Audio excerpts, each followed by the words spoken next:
Okay, so I'm talking about the RAM effect and synchronized heat in sheep. What the RAM effect is when anestrus ewes are stimulated to ovulate by the abrupt introduction of a fertile ram. And anestrus means non-cycling. So for kind of some background, sheep are seasonal short-day breeders, and so as the day length decreases, they begin to cycle. This is so that when their offspring is born, they're in the most favorable conditions to survive. The stimuli for the RAM effect is both olfactory and auditory. So rams produce pheromones, and when the ewes smell the pheromones or hear the rams grunt or make noise, they are stimulated to ovulate.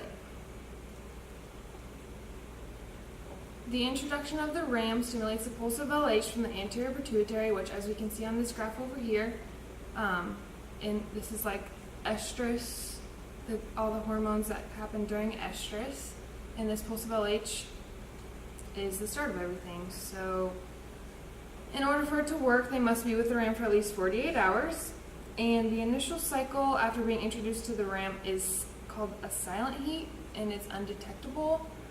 But after this silent heat, they will cycle normally, and this will have so-called kick-started the reproductive system, and then we'll want to join them back with the ram 14 days after the initial introduction to be bred.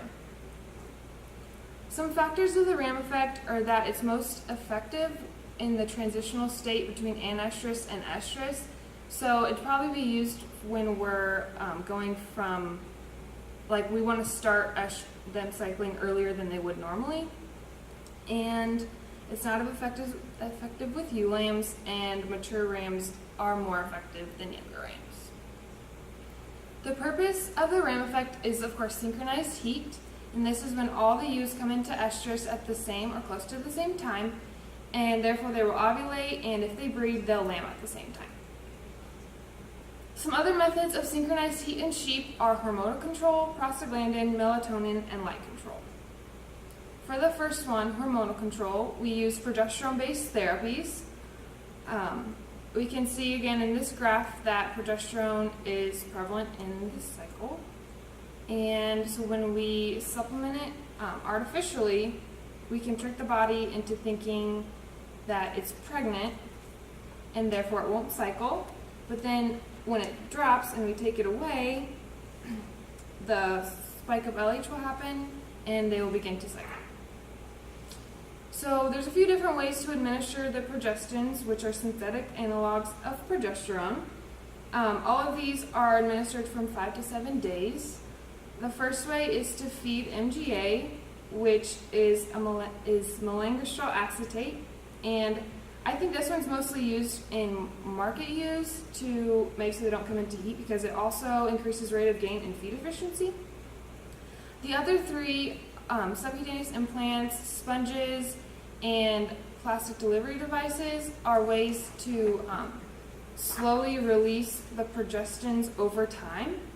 And when we use these, we would want to give a shot of PGF2 alpha about 48 hours prior to the time of removing the progesterones.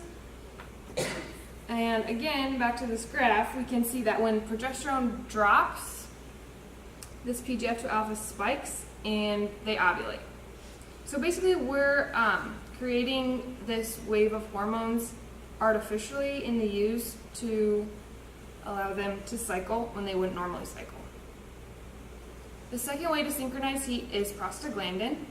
We only use this when they're already cycling and we just want them all to cycle at the same time. Some examples are Utilize and Estromate. 60 to 70% will display synchronized estrus within 30 to 48 hours of treatment, and typically in sheep, a double injection system 11 days apart is used. The third way to synchronize heat is melatonin. This is basically how the body knows when and when to not cycle. Melatonin is the hormone of darkness, and it's released by the pineal gland of the brain, which we can see is right here. So if we give them melatonin, it will trick their body into thinking that there's more darkness and the days are shorter, and therefore they will cycle.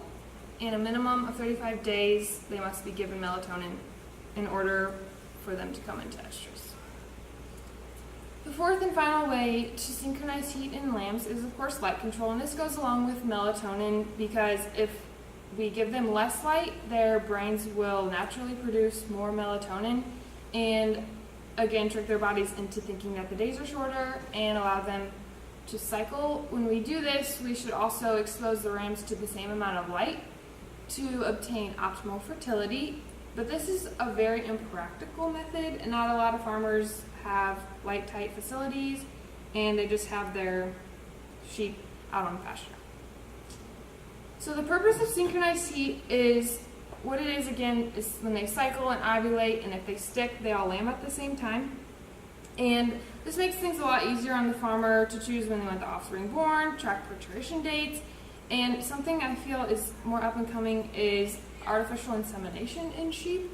This is laparoscopic AEI, and it's a really neat procedure, and synchronizing heat for lambs is how we can allow to track the dates and know when to artificially inseminate.